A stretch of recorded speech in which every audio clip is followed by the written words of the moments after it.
Hey, it's the afternoon on Q101 Merritt's Music Mix. My name's Jesse Paculat. It's time for another episode of Better Know Ascent. My guest this week, Ashton Stockie. Hey, Ashton. Hey. How's it going, buddy? Pretty good. How are you? Not too bad. All right, so you come from Ontario as well, over at Stratford. Yeah, come from Stratford, Ontario. It's a town about bigger than Merritt for sure, but I'm kind of used to the small town, but I like the small town of Merritt. It's good. We can hang out with all the boys all the time. Boys live close. We got really good billets, and it's nice to hang out with everybody.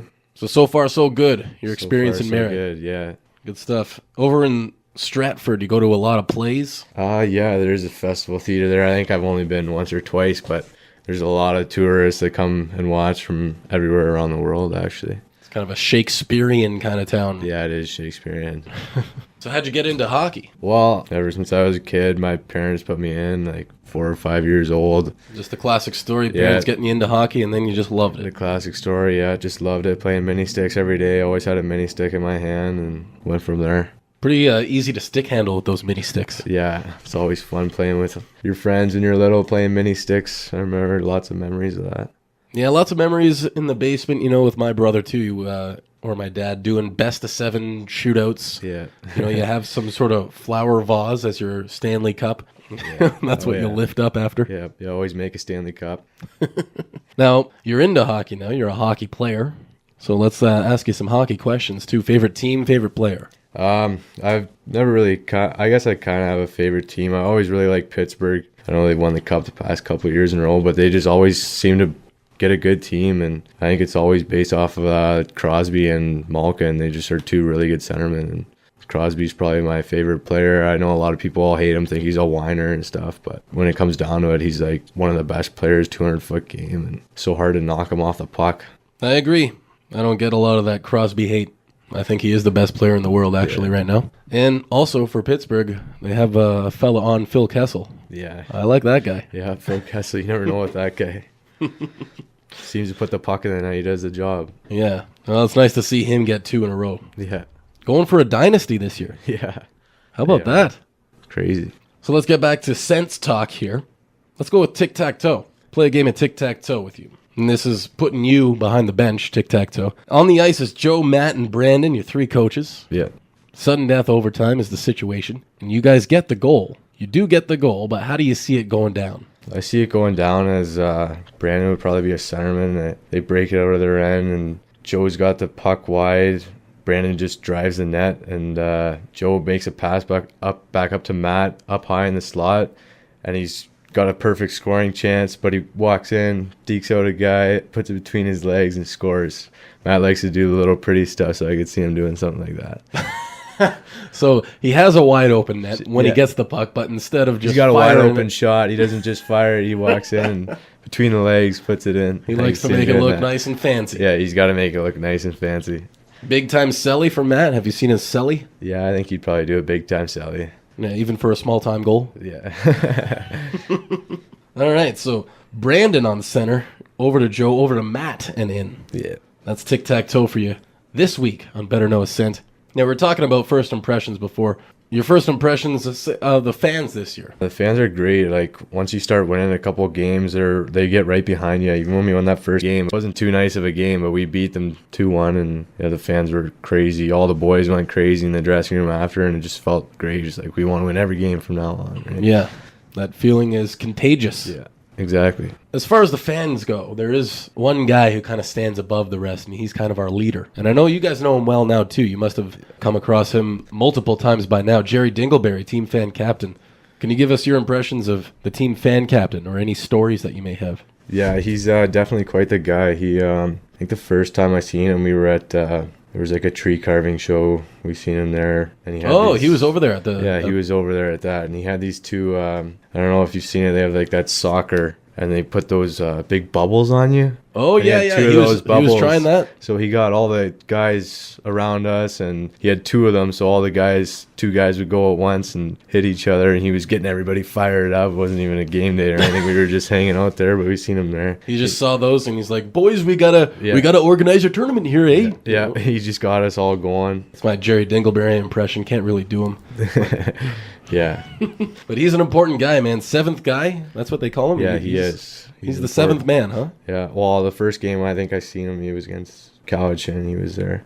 And he came in, shoot, pass, and you guys are going to score. And we scored a whole bunch of goals that game. And he was in there banging on his drum, getting the other team going before we're going out on the ice. And, he's quite the guy. Would you find yourself as a superstitious player at all? I wouldn't say too superstitious. I'd stick to my rituals. What's the weirdest ritual you've done? I always go right to left when I do my equipment up. You're Skates, right to left. Shin pads, right to left. Everything right to left. But warm-ups, on ice warm-up, I always do the same thing. Always like shooting and stretching at the same time. Has it ever slipped your mind going right to left? Have you ever just accidentally put on your left skate first? No, I honestly don't even think about it anymore. It just happens. So you've never tried it the other way, just to be curious? I've maybe a couple times, but always go back to the right left. I never change up the right left. That's a pretty permanent one. Any strange stuff that you've seen throughout your hockey career, or maybe on the sense this year? Like, is there a weird spiritual or a weird superstitious sense? Definitely seen some stuff throughout my hockey career.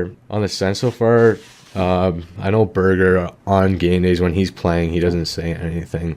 It's just, you don't want to talk to him. You just want to leave him alone. Goalies are really weird about some of that stuff. They're really superstitious. But last year, I know we had one guy, he did the exact same thing every game. And the one thing that stuck out when we did this semicircle shooting, he would be the last guy to shoot, and he'd get the puck, and he'd look at it, he'd look up, he'd look at it, he'd look up, and then he'd put his head down, and he'd shoot it top right every time. And I remember the one time our backup goalie was in net, and he just stood in the right side of the net and just hit him right in the chest. He's just... So it never failed? Never failed, no. During warm-ups, you would always go top shelf, right side? Yeah, top shelf, right side every time.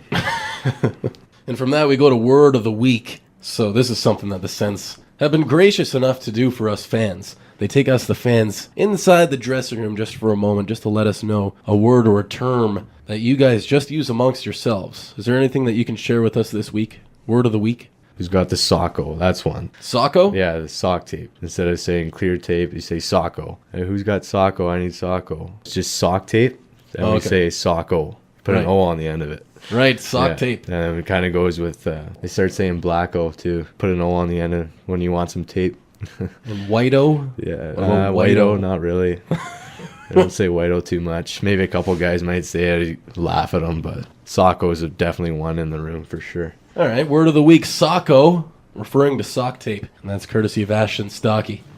All right, Ashton, time to make him laugh. See if I can make him laugh. Sometimes it can be difficult making a hockey player laugh. You guys can be serious sometimes. So I'll tell you a joke and see if I can do it. Okay. With you again, I'll go with one that I did last year. I'll recycle one. I had a part-time job as a bartender. And part of that job, when you're a bartender, they tell you you shouldn't serve the drunkards.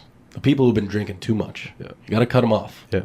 Right? Yeah. Otherwise, it can get pretty hairy. So, I mean, they also teach you how to make drinks, but that's another thing they show you. I remember one night I was trying to close up shop. This guy comes in. He's 3 sheets to the wind. This guy. Yeah. Stumbling in. And he comes up to the bar and he says, hey, I tell the guy, hey, I can't serve you. What are you doing here? He's like, I don't want to drink. I just want to throw a dart at your dartboard. That's kind of dangerous, man. Like, you're drunk.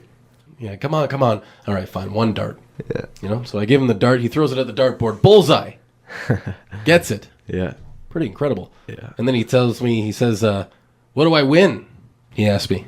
I'm kind of confused. I don't know. I'm kind of looking under the counter and stuff.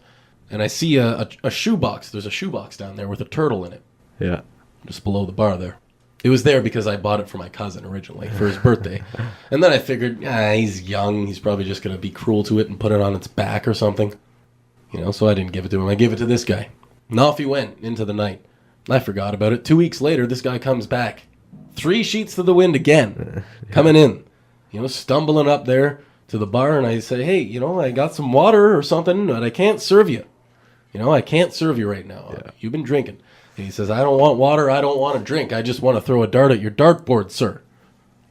I said, come on, man. I remember you. You did that before. And he said, come on, one more. All right, fine, 1 more. He throws it at the dartboard. Bullseye. Gets it again. Yeah. Incredible. He says to me, what do I win?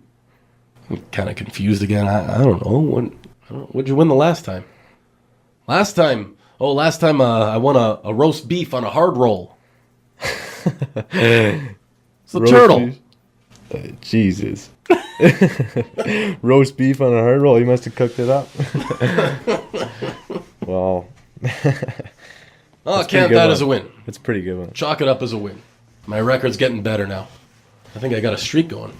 3 in a row. Of course, it's pretty easy making people laugh with some solid Norm Macdonald jokes.